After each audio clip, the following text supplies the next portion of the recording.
Hi everybody, welcome to my channel. Well, I am well on the road to recovery.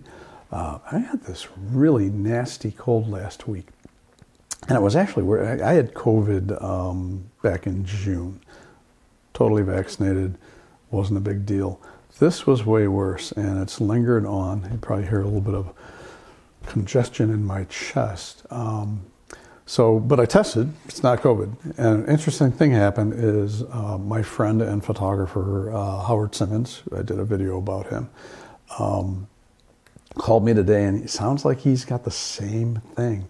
And he's been ill for several days and tested twice, and not COVID. So something's going around. It's kind of I mean, it wasn't quite the flu, but it was worse than, a regular cold. I mean, I felt pretty bad. Never ran a fever, but, just felt crappy and was coughing. I had a lot of congestion in my chest. So maybe it was RSV, I don't know. That's what we think Beth had about a month ago, but I didn't get it then. So who knows? I'll probably be editing out a lot of coughing. Anyway, I just thought I'd do a little stock photography update first. Breaking news, first image taken with the little Lumix ZS100 sold as stock. It's here, a shot I took at the Oak Park Farmers Market. The interesting thing is I made a kind of a mistake. I talked about Wirestock in a previous video, and I uploaded that image to Wirestock, and I neglected to declick Alamy as one of the agencies that they send the image to. I've since gone into my settings and done a global thing that locks Alamy out of that because I submit to Alamy on my own. So anyway, the image went to Alamy, and that's where the sale came from. So had I submitted it to Alamy, I would have made quite a bit more money with a direct sale. Anyway, one of the things, I mean, it just goes to show you, though, it just goes to show you don't need a whole lot of camera to shoot editorial stock photography. And if you've got a camera that you can carry around with you all the time, it's great. Some stock agencies take phone photos. You got to check and make sure. Alamy does not through their regular submission channel. But they do have an app called Stockamo that is iPhone only, which allows you to upload photos taken with your iPhone. Probably with an Android too, as long as you transfer them over to an iPhone. But a little aside about the ZS100, one of the things that I've discovered in using this camera is it's really easy to touch the touch screen while you're using it because this camera is so small. And what that means is the default setting has Touch AF turned on. So if you touch the screen, it will put a little autofocus box wherever you touch it. So then when you go to focus and you're trying to figure out why it won't focus where you're planning on focusing, and then you realize down in the corner is a little autofocus box. So you have to fix that. So one thing that I've done is if you go into the settings, and on page 8 of the custom settings, which is the little wrench or spanner icon with the C next to it for custom, is the let's see, am I showing? There we go. Is the touch settings. That's on page 8. And if you go into touch settings, you notice that the third choice down is the Touch AF. So I turned that off because it's just a little inconvenient. I've never had that be an issue on a bigger camera. 2022 was actually a good year for stock photography sales for me. So it was my highest volume in stock sales and my third highest in revenue. So not bad. My experiment with Wirestock is coming to an end. And there's one big reason why. And I think going into this, I knew this to be the case. One of the things about Wirestock is that they have this premium program that allows you to put up a storefront so you can sell prints, among other things. The problem is, and when you go onto the portal for the site, it shows you that generally it's a pop-up at the bottom says, you can set up a portal and sell prints. What you don't see is until you get to the submission window is that they also charge. You have to buy a premium membership to actually have your stock submissions reviewed in evidently a timely manner. Which I think I knew, and I just figured, well, how much longer can it take? Well, it can take a long time because I had images sitting there for over a month without being looked at. And I'm not going to pay an agency to review my images. It's just simply not going to happen.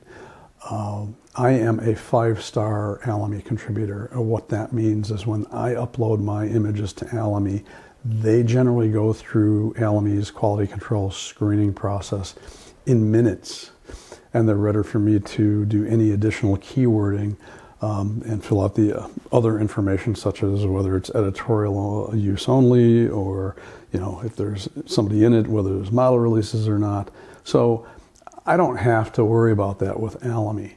And so if I upload an image to Alamy, it's going to start making me money. And sometimes I have images go up on Alamy and they license within a month. Makes no sense to me to have images sitting somewhere.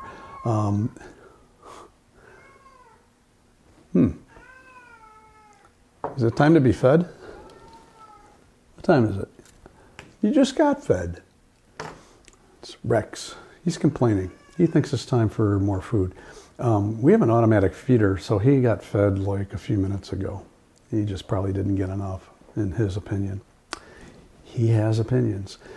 So it makes no sense to contribute. And again, my philosophy is that any stock outfit reviewing your images in a timely manner just should be part of the basic package, especially when you look at it this way. I haven't had the images that I submitted to Wirestock. I had an over 90% acceptance rate. Forget exactly where it was, but it was over 90%. So this sets up a regime where, let's just say somebody with a 20 to 25% acceptance rate is paying, right? But somebody like me isn't, whose images it goes through first. And are those images from that contributor any better? Who knows? But it just seems to me a little skewed. So the Wirestock experiment is over. I was thinking about continuing to contribute videos to them, but I just don't shoot enough stock video clips to make it really worthwhile. So that's the way the ball bounces. What I thought I'd do now is do a little quick overview of some recent stock image sales. I think folks liked to see that. So here are some images that have sold over the past 3 months. In October of 2008, I was hired to photograph a political conference in Chicago. And this is an image from that conference. This is John Podesta, who had been President Clinton's chief of staff from 1998 till the end of his term. John Podesta went to Lane Tech High School in Chicago, as did I. I graduated several years after he did. But my father, Norman Banner, was assistant athletic director and coached several sports at Lane Tech. So it's quite certain that Mr. Podesta would have at least known of my father, but probably actually had him for at least one class. This license for $27 and a few cents, editorial use. Here's another $27 image license. This is Garden of the Gods recreation area in far southern Illinois. So southeast of a town called Harrisburg. Everybody thinks Illinois is flat. However, the glaciers stopped right before they reached what are called the Shawnee Hills, leaving an area like this. This is probably one of the more un-Illinois places in Illinois. This is Rex's stepbrother, TBone, and TBone is kind of a celebrity, sort of. This image is licensed several times. It actually, in the last 3 months, it licensed twice. It was only a total of about $8.60. But a few years back, he was in a calendar, and that was a much better license. I'm pretty sure that was might have been around $200. So he's a really nice cat. He does not vocalize the way Rex does when he wants something. He just, like, if he wants food, he sits at his bowl and he just stares at you. Well, these next two images are of a house we all know and love, the Christmas Story house in Cleveland, Ohio. I shot these in 2009, actually in December, the Christmas season. This house is about halfway into downtown Cleveland from Hopkins Airport, about a mile off the freeway. So I was there on business. Had a Canon PowerShot G10, and just thought, wow, I should just run over there and check it out. The museum was closed, but I got pictures of the house. So I had these two images just licensed. The first one, that first image licensed for about $36 and change. The second one for about $3 and change. I think it's probably, the licenses are probably due to the release of the Christmas Story sequel. So anyway, that's pretty cool. Now here's a more recent image from 2009, taken with the Lumix G9. There's an old saying, never turn your back on the ocean, and the same is true of the Great Lakes, because there are rogue waves. Of course, you're not going to get swept in here because of that wall. But this is a place called Montrose Point. There's a pier that extends out from that point. So this is licensed for $125, which is pretty decent. I'll tell you something about that wall. When I was a teenager, I took our family dog down to this place. He's a shepherd mix. And the thing is, I didn't think about it. Dogs can't see over that wall, and dogs don't always think about things. And sure enough, he jumped the wall. And he was not happy. Anyway, luckily, further towards the point there's an area of rocks where he was able to crawl out. Also, it was not rough like that. That would have been really bad. And here's our last image, a speeding Chicago Fire Department ambulance with a blurred effect. And the license was $100. And if you saw my first video, where I talked about my stock photography, you know that this is sort of a specialty of mine.